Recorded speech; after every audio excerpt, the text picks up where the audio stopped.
प्रणाम मित्रों, आज हम हिस्ट्री का अगला पार्ट लेकर गए हैं। वीडियो देखिएगा बड़े गौर से और इसे समझने का, याद करने की कोशिश कीजिएगा।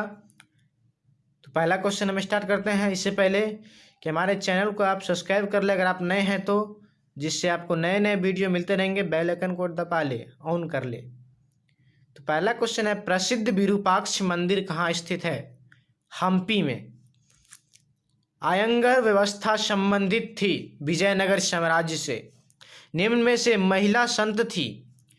मीरा, कराईकल, आंडाल, ये सभी। कराईकल अंपायर नामक महिला किसकी भक्त थी? शिव की भक्त थी। कराईकल एम्पायर नाम की महिला शिव की भक्त थी। विष्णु को अपना पति कौन मानती थी? आंडाल। अंडाल नाम की महिला विष्णु को अपना पति मानती थी। रामानंद के शिष्य थे रैदास, धन्ना एवं पीपा, कबीर, ये सभी। शाहजहां की किस पुत्री ने ख्वाजा मोइनुद्दीन चिश्ती साहब की अजमेर स्थित दरगाह का वर्णन किया है? जहां आड़ा। पुष्टि मार्ग का जहाज किसे कहा जाता है? वल्लभ भाई चार्ज। तलवंडी ननकाना साहिब किसका जन्म स्थान है? गुरु नानक देव का जन्म स्थान है, जो कि अब पाकिस्तान में पड़ता है। महाराष्ट्र के संत थे तुकाराम, रामदास, ज्ञानेश्वर, ये सभी। निम्न में से महिला रहस्यवादी संत थी? रबिया। बलवन की पुत्री का विवाह किस सूफी संत के साथ हुआ? फरीन उद्दीन गंज एक शकर। राजकुमार दारा का संबंध किस सिलसिले से था? कादरी। ख्वाजा मोइनुद्दीन चिश्ती साहब की अजमेर स्थित दरगाह का सर्वप्रथम कौन सा सुल्तान गया? मोहम्मद बिन तुगलक। सूफी संत की फिरदौसी शाखा निम्न में से कहाँ सबसे अधिक पनपी?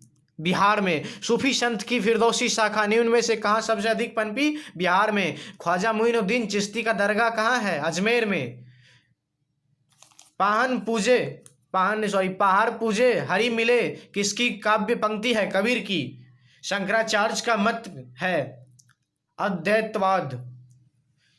निजामुद्दीन औलिया किस सूफी सिलसिले से संबंधित है? चिश्ती से। वल्लभ भाई चार्ज का जन्म हुआ था वाराणसी में। शेख कुतुबुद्दीन बख्तियार काकी का संबंध किस सूफी संप्रदाय से है? चिश्ती से। निजामुद्दीन औलिया की दरगाह स्थित है दिल्ली में। काशी के किस प्रसिद्ध संत का जन्म हुआ? काशी में किस प्रसिद्ध संत का जन्म हुआ? वल्लभ भाई चार्ज का। औरंगजेब का संबंध किस सूफी सिलसिले से था? नक्शबंद। सुल्तान उल हिंद किसे कहा गया? ख्वाजा मोइनुद्दीन चिश्ती को। बंगाल के प्रसिद्ध संत कौन थे? चैतन्य महाप्रभु। तलवंडी किसका जन्म स्थान है? गुरु नानक देव का। किस भक्ति संत ने अपने संदेश के प्रचार के लिए सबसे पहले हिंदी का प्रयोग किया? रामानंद स्वामी। उत्तर भारत में भक्ति आंदोलन का आरंभ किस संत ने शुरू किया? रामानंद स्वामी ने। बीजक में किसका उपदेश संग्रहित है? कबीर जी का। कुतुब मीनार का निर्माण किसने शुरू किया? कुतुबुद्दीन ऐबक ने। कबीर शिष्य थे रामानंद स्वामी के। मोनेस्टेक्यू नामक फ्रांसीसी दार्शनिक ने किस यात्री के विवरण के आधार पर प्राच्य निरंकुशवाद का सिद्धांत प्रतिपादित किया है? बर्नियर।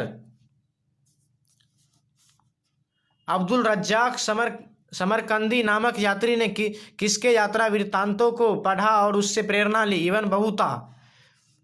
अपनी आंखों के सामने सती प्रथा का दृश्य देखकर कौन विदेशी यात्री मूर्छित हो गया? Ibn Battuta. लाहौर में एक 12 वर्षीय बालिका को जबरदस्ती सती बनाए जाने की मार्मिक घटना का आंखों देखा हाल किस विदेशी यात्री ने बताया? बर्नियर ने।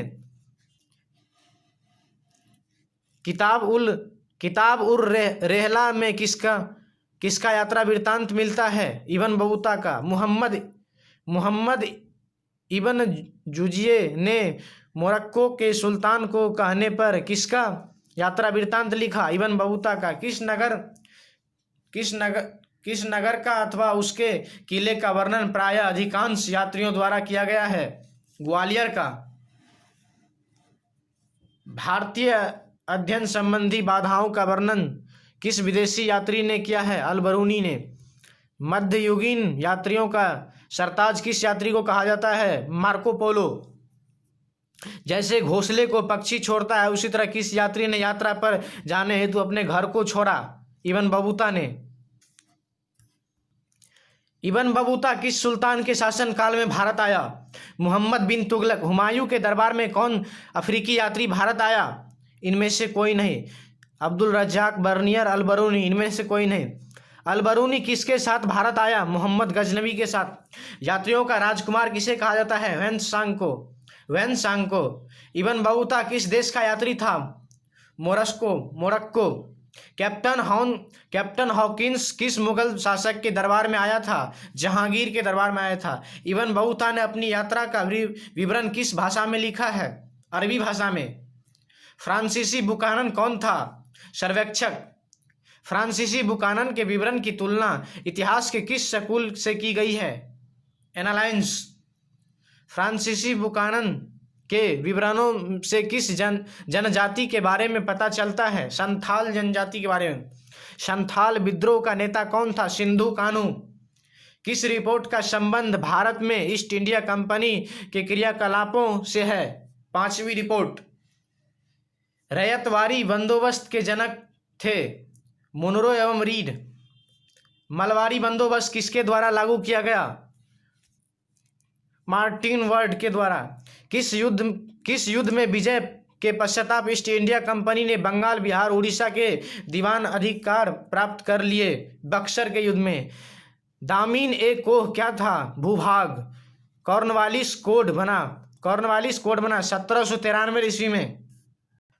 भारत में अस्थायी रूप से 10 वर्षीय जनगणना का आरंभ 1881 में किस गवर्नर जनरल के काल में हुआ? रिपन के काल में। दक्कन दंगा आयोग कब गठित हुआ? 1875 ईस्वी में। किस सरकारी रिपोर्ट से भारतीय कृषक जनजातियों की स्थिति का पता चलता है? उक्त सभी से। बुकानन की रिपोर्ट से, 5वीं रिपोर्ट से, दक्कन दंगा आयोग रिपोर्ट से। संथाल विद्रोह कब हुआ? संथाल विद्रोह 1855 ईस्वी में हुआ था। उल गुलान विद्रोह का नेता कौन था? बिरसा मुंडा। उल गुलान विद्रोह का नेता कौन था? बिरसा मुंडा। रैयतवारी व्यवस्था में भूमि का स्वामी कौन होता था? किसान। अस्थायी बंदोबस्त जुड़ा हुआ था कॉर्नवालिस से। इंग्लिश ईस्ट इंडिया कंपनी की स्थापना कब हुई? 1600 ईस्वी में। अस्थायी बंदोबस्त कहाँ लागू किया गया? बंगाल में। मलबारी व्यवस्था किसके द्वारा लागू की गई? लॉर्ड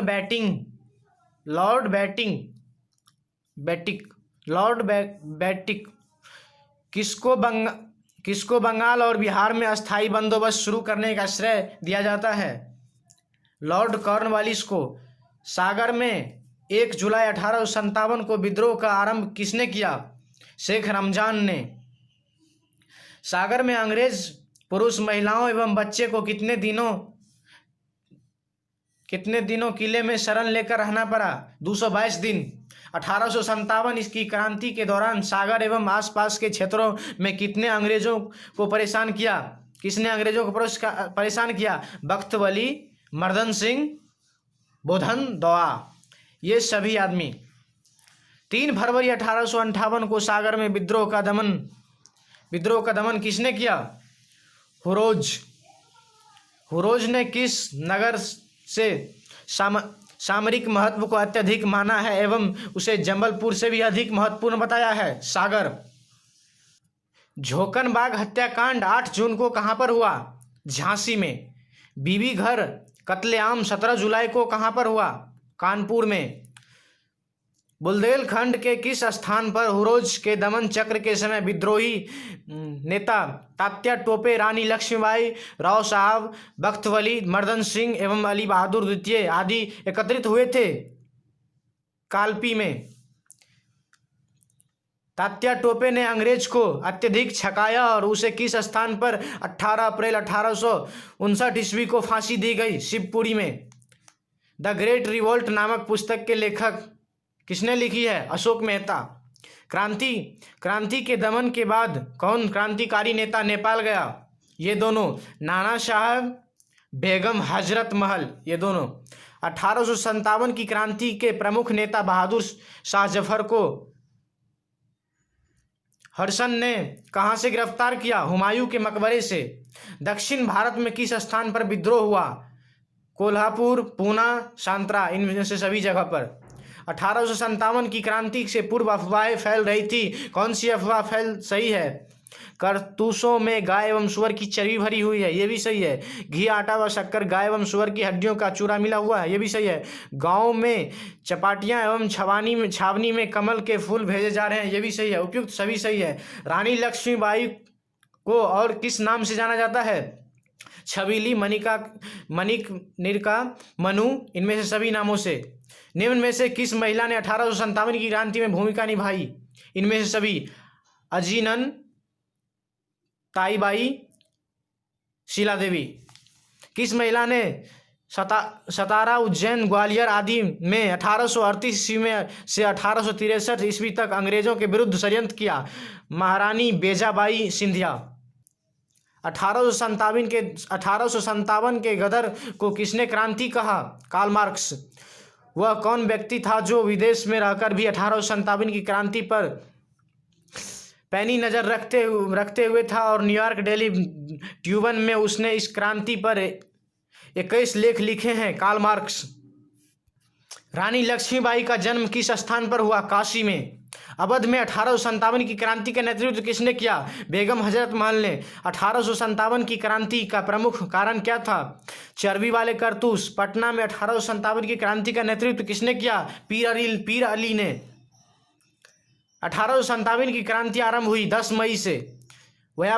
व्यापगत के सिद्धांत का संबंध किससे है? डलहौजी से। बिहार में 1857 के विद्रोह का प्रमुख नेता कौन था? कुंवर सिंह। 1857 के विद्रोह के समय भारत का गवर्नर जनरल कौन था? Lord Canning. तो नमस्कार दोस्तों, प्रणाम मित्रों, इसी के साथ ये वीडियो समाप्त होता है। इसे अच्छे से ज़्यादा से ज़्यादा शेयर करें अपने मित्रों के साथ, कमेंट करें और लाइक करें। तो ये हिस्ट्री का था जो 100 क्वेश्चन का आज हमने सॉल्यूशन किया। फिर अगला पार्ट हम हिस्ट्री का देखेंगे।